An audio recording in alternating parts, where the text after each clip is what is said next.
thinking about relocating to Reno, Nevada, or buying or selling a home in the Reno, Nevada area? The real estate market is always changing, and in this video, I'm going to give you a deep dive into what's going on in the Reno real estate market.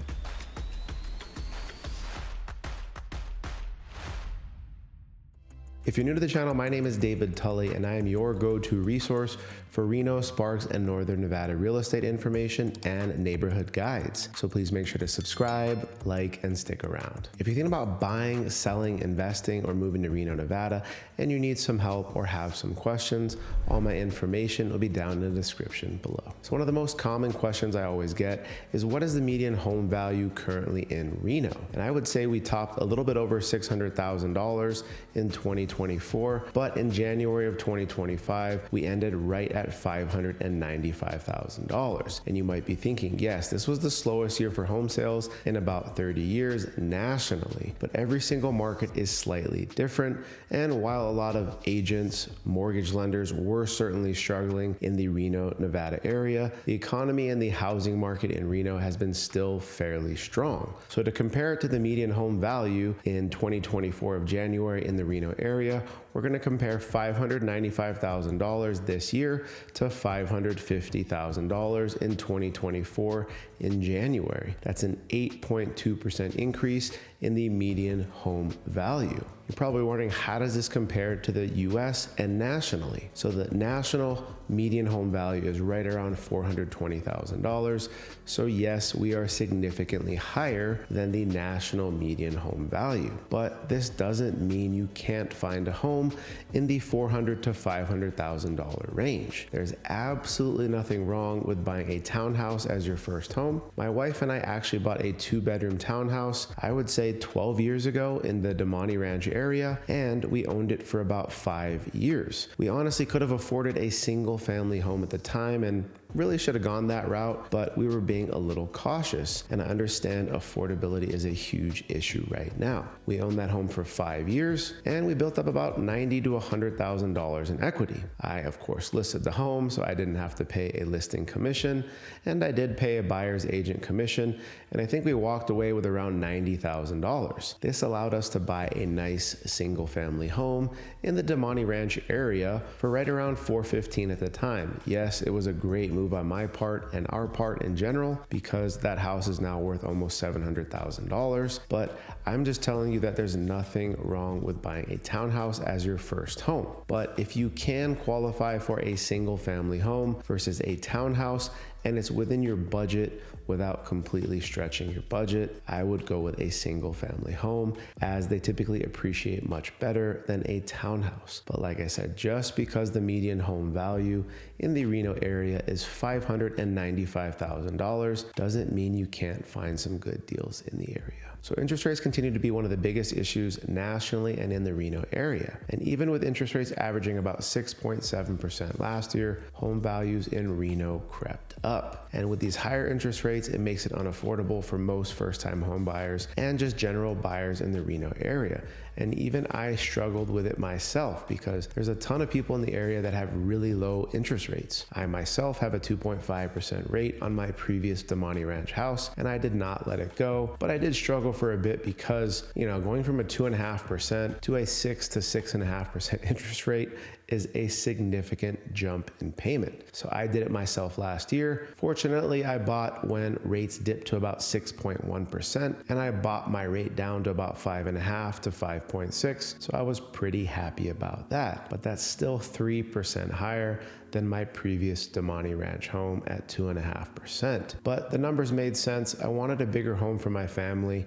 I have a 17-month-old kid, and I wanted a bigger office. So take a look into your budget, see if it fits for you and your family, and if you can afford the monthly payment without stretching your budget and not being house poor, it might be worth it. So you've been thinking about selling your home in Reno, Nevada, but you want to know what percentage of the list price can I expect for listing my home? And that is a great question. As of January of 2025, sellers are receiving about 97.9 to 98% of the list price. So what this means, for example, is if you list your house for $500,000, you can expect to get right around $490,000 because, like I said, affordability is still an issue. Your house might need some repairs, or maybe the the buyer needs additional help on closing costs, whether it's just for regular closing costs or buying their interest rate down further. And of course, there are a lot of variables that go into this, because I would say about 2% off the list price for your home still means your house is in fairly good condition and basically move-in ready. If you're that number that is significantly less than your list price, maybe you get 5% or 8% less than your list price, well, that's probably because you had something wrong with your home. Maybe you need a new furnace and AC, maybe you have a 28-year-old shingle roof, and now your buyer can't get insurance, so you have to get a new shingle roof that costs $15,000 to $20,000. Or maybe you have some significant siding or paint issues, which can hold up an FHA or a VA loan.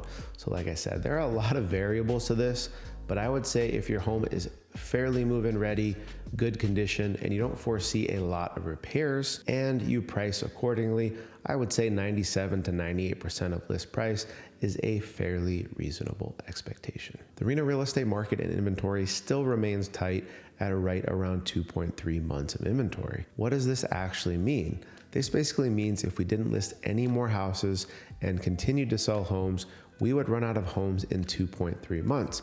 That might sound a little scary, but at the peak of the market during COVID, we were actually down to 2 to 3 weeks of inventory. And yes, that was very scary. Houses were selling within a few hours, and within a few days, houses had 10 to 30 offers. It was an absolute madhouse. And to give you an idea, a normal healthy market has about 6 months of inventory. So I wouldn't say we're still at a healthy point, but we are still better off than where we were during COVID. But if interest rates decline, more buyers will enter the market and our inventory will decrease. We're gonna have supply and demand issues again, and prices will go up. I do hope that we get a little bit more inventory, because it's been a fairly balanced market the last year and a half, but I do foresee interest rates going down eventually, and I do think it's gonna be a perfect storm where we do have a lot of buyers re-enter the market, and it's going to be fairly competitive. Are you thinking about selling your home in Reno and you want top dollar? If so, that starts with the right strategy. And the right strategy begins with finding the right experienced Reno real estate agent.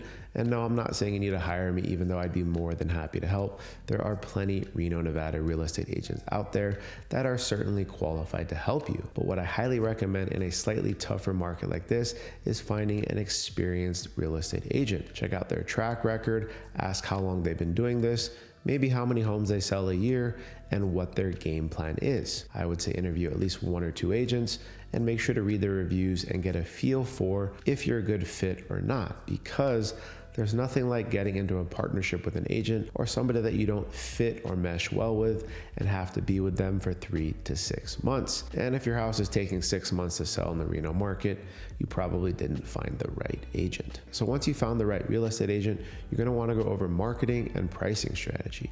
These are 2 very important and key factors in this slower market. The first is you're going to want to make sure they're giving you at least professional photography, and typically you're even going to want professional videography in 2025, because video is the way and is crucial these days. If they're not utilizing long form YouTube, or maybe even YouTube shorts, which are basically Instagram reels or TikToks or vertical videos, I think you're severely limiting your reach and your potential to sell the home in 2025. The next is pricing strategy. You're going to want to have them look up the comps and give you an idea of what to list the home at. You're going to want to list the home right around past comparable sales. Listing high and reducing 2 to 4 weeks later is not the best pricing strategy, especially when buyers are a little more picky in 2025. Buying your first home in Reno? Well, it's definitely exciting, but also overwhelming. Don't worry, I've got you covered with some tips. So the first thing you're gonna wanna think about is, are you interested in buying a brand new construction home in Reno? And that is where you can definitely save some money on your payment and interest rates. If you're looking for a 2 to 3 bedroom townhouse, you can find a nice townhouse option by D.R. Horton in Lemon Valley in the $355,000 to $410,000 range. If you're looking for a single family new construction, you can find homes in the $400,000 to $500,000 range, also by D.R. Horton important in the Lemon Valley area, and they typically offer anywhere from 5 to 6% interest rates, which are significantly lower than market rates. If you're comparing single-family homes and townhouses and they're the same price, I would say definitely go for the single-family home. But townhouses are typically a bit cheaper than single-family homes, and if you're wondering right now, okay, I can afford this townhouse, but the single-family home is out of my budget, I would say go and buy the townhouse. My wife and I owned our first home as a 2-bedroom townhouse for 5 years, and we built up about $90,000 to $100,000 in equity, which we used to buy our second home in Damani Ranch. If we didn't buy that townhouse, we wouldn't have had that extra $80,000 to $100,000,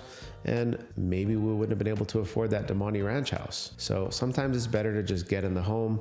Like they say, buy real estate and wait, and then you can typically upgrade to the next home in 5 to 7 or maybe 10 years. And there's also nothing wrong with living in that first house for even more than 10 or 20 years. But I'm saying your family or situation may change. You know, I had a kid and we wanted a bigger home. So we actually ended up buying a brand new home last year, and we were able to make our second Damani Ranch home a long-term rental. So if you're just interested in starting or buying your first home, I think a townhouse is a good option. But like I said, single-family homes typically appreciate better, and townhouses are generally going to be a bit cheaper. So if you just want to get into your first house, I think a townhouse is a good option. Also, if you're looking for a single-family resale home, you can look for homes in the North Valleys area or even the Spanish Springs area for slightly better value. So the Reno real estate market has been challenging for quite some time, whether it was COVID, surging prices, interest rates, or even affordability. But if you're thinking about retiring in the Reno area, or